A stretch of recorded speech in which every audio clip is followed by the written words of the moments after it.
Everyone, welcome to my YouTube channel universe of maths. तो आज के लेक्चर में हम पढ़ेंगे value of determinant in terms of minors and cofactors. तो चलिए स्टार्ट करते हैं। हमारे पास जो टॉपिक है वो क्या है, value of determinant in terms of minors and cofactors के फॉर्म में हम अपने डिटर्मिनेंट की वैल्यूज को कैसे एक्सप्रेस कर सकते हैं। तो हम डिटर्मिनेंट को कैसे लिखते हैं, ये भी हमारे पास एक नोटेशन होती है। तो हम लिखते हैं let suppose this is the expression, ठीक। तो हम इसकी वैल्यू को कैसे कैलकुलेट करते हैं, a1 into b2c3 minus b3c2 minus b1 into a2c3 minus a3c2 and plus c1 into a2b3 minus a3b2, ठीक। हम अपने डिटर्मिनेंट की वैल्यू को ऐसे ही कैलकुलेट करते हैं।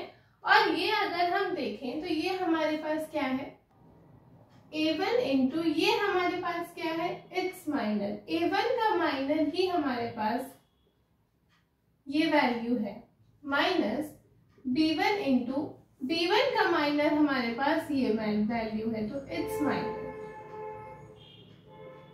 And plus c1 into its minor. Minor कल हमने पढ़ा था, तो ये क्या हो गया, a1 के corresponding column and row delete हो गई, बाकी बचे हुए एलिमेंट्स का जो डिटर्मिनेंट लेते हैं हम, वही हमारा माइनर कहलाता है, ठीक। Minus b1 into determinant of, इसके करस्पॉन्डिंग रो एंड कॉलम चली गई, तो जो बचा हमारे पास उसका डिटर्मिनेंट, ठीक।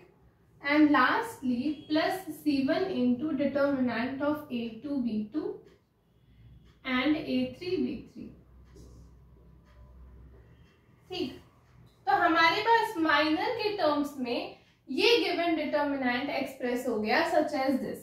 अब इसकी वैल्यू हमारे पास क्या है, a1 b2 c3 minus b3 c2 which is this value, मतलब a1 और उसका माइनर हमारे पास ये है, माइनस b1 इंटू इसका माइनर हमारे पास ये है, इसकी वैल्यू क्या है, a2 c3 minus a3 c2 which is same as this, ठीक।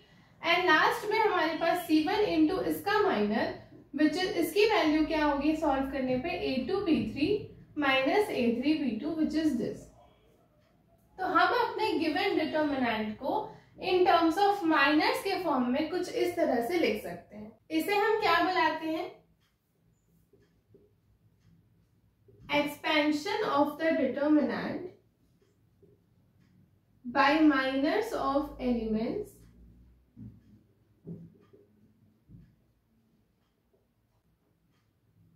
Of first row.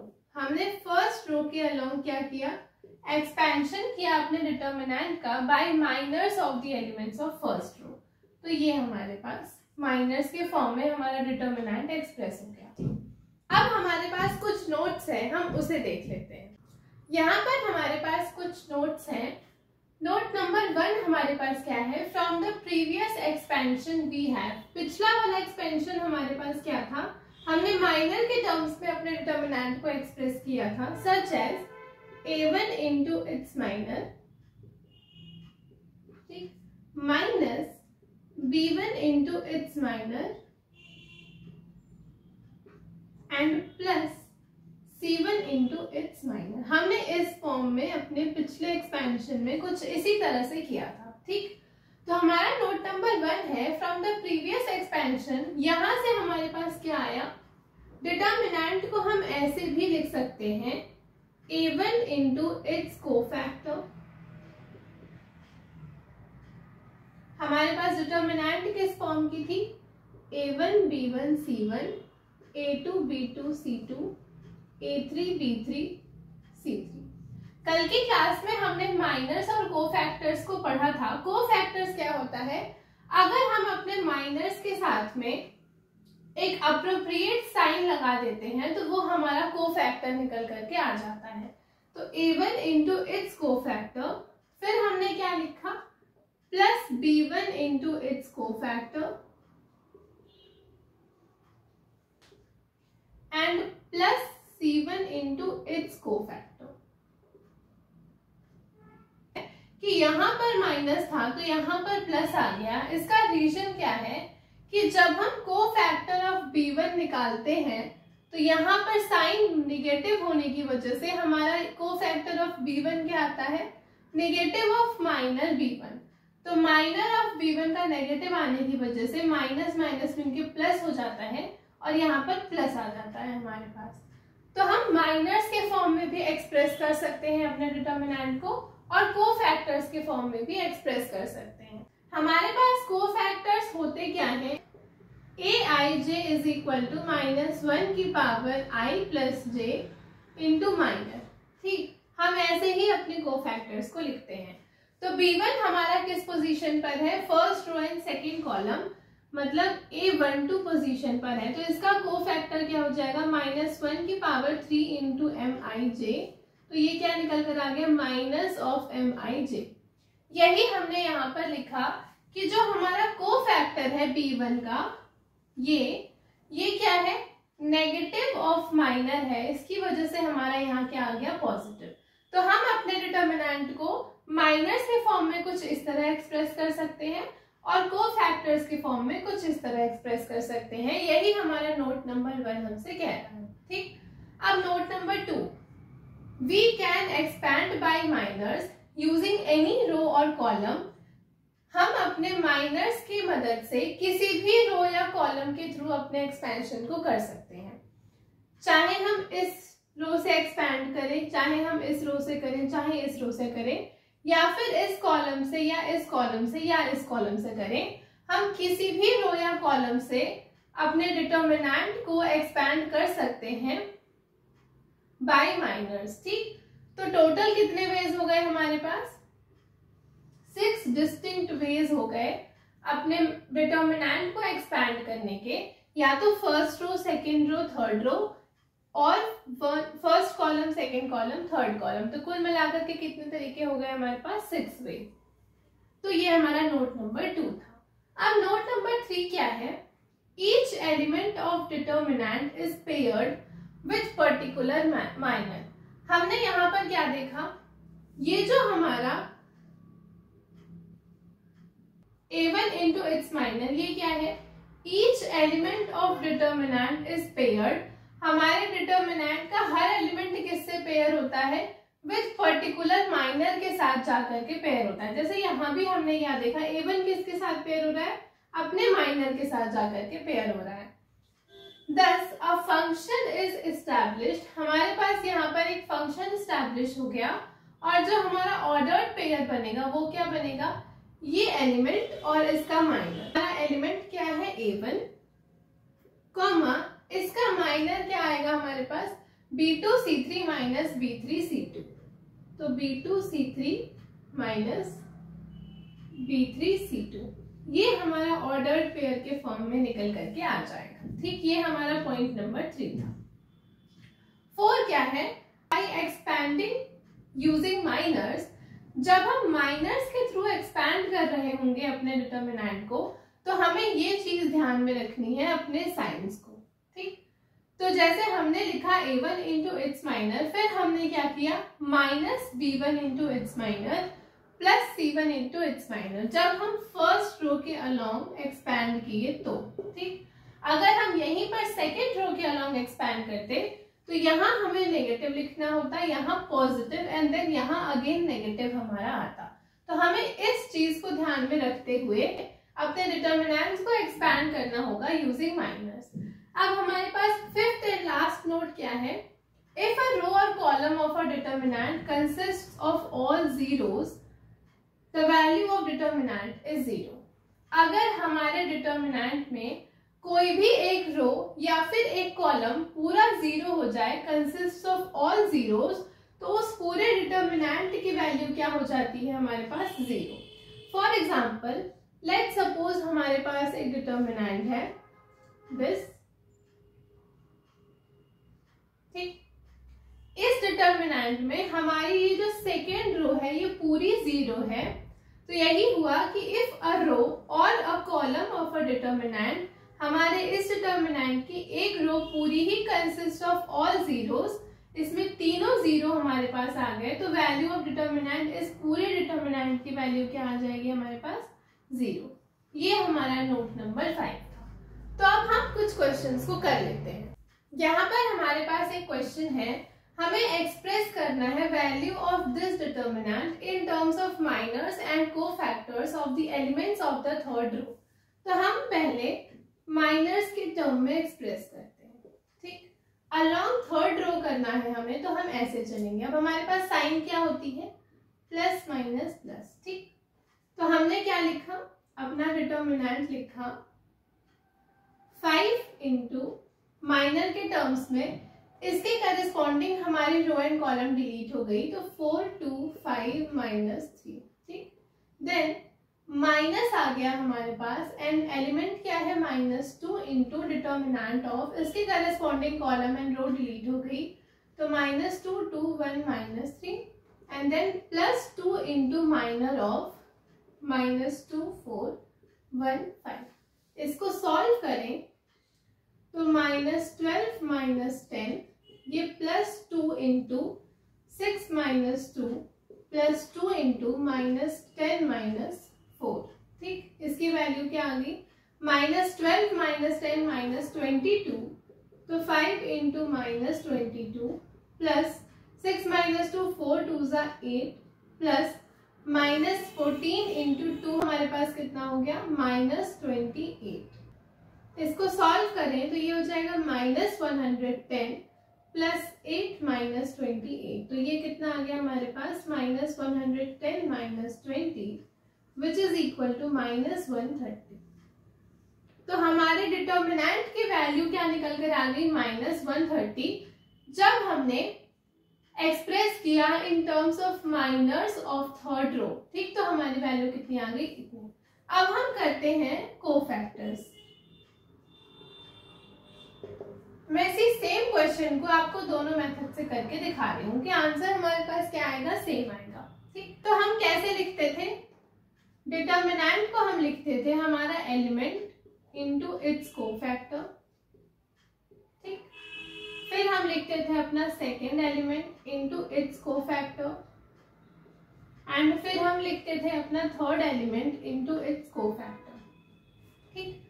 तो हम लिखते हैं 5 इंटू, अब 5 का कोफैक्टर हमारे पास क्या आएगा?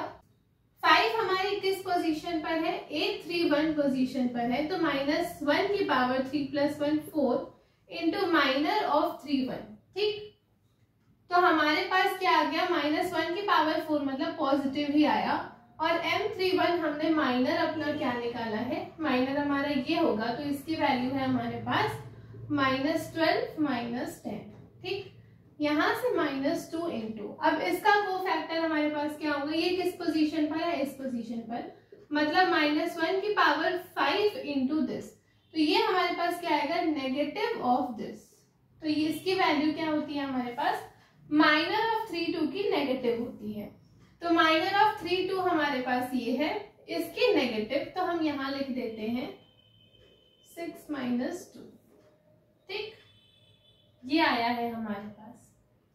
फिर हम लिखते हैं +2 इंटू इट्स कोफैक्टर, इसकी वैल्यू यही आएगी विच इज -10 -4। अब हम इसको सॉल्व करते हैं, तो 5 इंटू -22 -2 इंटू 6 -2 हमारे पास कितना हो जाएगा? 4, और यहाँ से -4 +2 इंटू -14, तो ये हमारे पास कितना आ गया? -110 प्लस 8 -28, तो ये हमारे पास क्या निकल कर आ गया? Same, which is -130।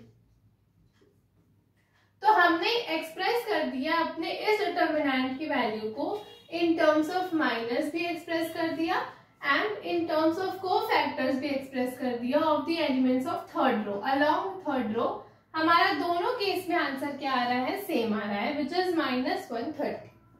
हमारे पास यहाँ पर 3 क्वेश्चंस गिवन है, हम इसे सॉल्व करते हैं। हमें फाइंड करना है वैल्यू ऑफ ऑल दीज। तो सबसे पहले हम अपने फर्स्ट पार्ट पर चलते हैं, which is 510 2 3 minus 1 and minus 3 2 0।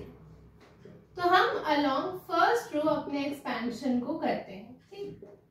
तो 5 into this 0 minus 2 into minus 1 मिलके माइनस 2, तो यहाँ हो जाएगा प्लस 2 माइनस 1 इंटू 1 के corresponding column and row delete हो गई, तो 0 माइनस 3 इंटू माइनस 1 क्या हो जाएगा 3 प्लस 0 इंटू 2 2 सा 4 माइनस 3 इंटू माइनस 3 माइनस 9, तो ये मिलके प्लस 9। तो 5 और 2 प्लस 0 क्या हो गया 2, तो 5 2 सा 10 माइनस 3 इंटू माइनस 1 प्लस 3, और ये हमारा क्या हो गया पूरा 0, तो this comes out to be 13। ये हमारा आंसर हो गया। यहाँ पर हम लिख देते हैं डिटर्मिनेंट इज इक्वल टू 13, ठीक। हमारे फर्स्ट पार्ट का सोल्यूशन हमें मिल गया विच इज 30। अब हम बढ़ते हैं अपने सेकेंड पार्ट पे, विच इज हमें क्या गिवन है x plus lambda x plus lambda x and x plus lambda, ठीक। हम किसी भी रो या कॉलम के अलोंग अपने एक्सपेंशन को कर सकते हैं, तो हम यहाँ करते हैं अलोंग फर्स्ट रो, ठीक। तो हमने क्या किया, determinant is equal to x plus lambda into this, तो हमारे पास क्या आया x प्लस लैम्डा का square minus this into this which is x square, ठीक। फिर माइनस x इंटू इसके corresponding column and row delete हो गई, तो x into x plus lambda minus x square and plus x into हमारे पास क्या आ जाएगा x square minus x into x plus lambda, ठीक।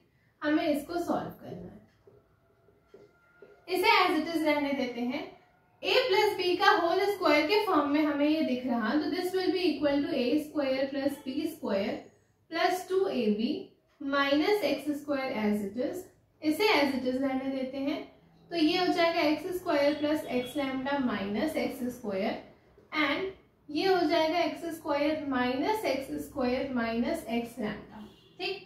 यहां से हमारे पास x square positive negative cancel out, ठीक। तो हमें मिला क्या x प्लस लैम्डा इंटू ये हमें मिला lambda square plus 2x lambda minus x का मल्टीप्लिकेशन अंदर कर दे तो x स्क्वायर लैम्डा, और यहाँ पर भी x का स्क्वायर x का मल्टीप्लिकेशन अंदर कर दे तो माइनस एक्स स्क्वायर लैम्डा, तो ये हो जाएगा माइनस 2x स्क्वायर लैम्डा। हम इसका मल्टीप्लिकेशन भी अंदर करें तो x lambda square plus 2x square lambda plus lambda cube plus 2x lambda square minus 2x square lambda. अब यहाँ पर plus 2x square lambda and minus 2x square lambda cancel out, तो हमें क्या मिला x lambda square plus 2x lambda square 3x lambda square plus lambda cube. यहाँ से हमें क्या कॉमन दिख रहा है लैम्डा स्क्वायर, तो अगर हम लैम्डा स्क्वायर को कॉमन कर लें तो हमें क्या मिलेगा, यहाँ से मिला 3x प्लस लैम्डा। तो हमारा फाइनल आंसर क्या निकल कर आ गया, हमारे डिटर्मिनेंट की वैल्यू आ गई lambda square into 3x plus lambda. तो हमारे दोनों पार्ट्स के सॉल्यूशंस कंप्लीट हो गए। अब हम बढ़ते हैं अपने थर्ड पार्ट में, ठीक। हम इसको रब करते हैं।